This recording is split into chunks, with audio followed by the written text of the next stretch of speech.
a defence pact to bolster the security of the European Union, allowing its militaries to align more closely. This is the beginning of a common work. We are definitely turning an historic moment in European defence. The first defence projects for the 25 participating countries have been agreed. But could they undermine NATO? With opportunity comes risk. The risk of duplicating what NATO is already doing. And what would this closer relationship mean for Britain, soon to be out of the European Union? The EU's Permanent Structured Cooperation Plan, as it's called, PESCO, aims to bring EU militaries under one umbrella. Combined EU forces were first proposed 70 years ago, but the UK was against the idea.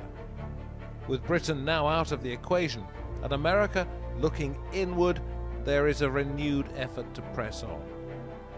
25 of the EU's 28 member states have signed up to the defence agreement. Its advocates say that EU military missions can be effective where NATO cannot, because EU missions could get support from NATO's rivals, such as India and China.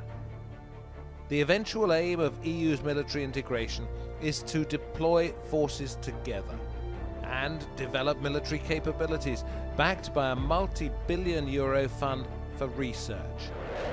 Are these incremental steps towards a common EU army? 22 of the 28 EU countries are already part of NATO, so what is the point of yet another military alliance? There is criticism that further EU military integration risks duplicating NATO's operations. They will really be the losers if they end up with two competing structures with two competing capability targets. The majority of EU countries already fail to give NATO 2% of their GDP, a requirement of membership.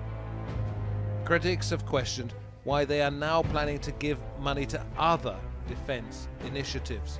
And questions are being asked about what an EU military force would look like after losing its second biggest army, Britain. Is the EU slowly building its own army? Would it ever rival NATO? Or does it simply want a more unified Europe?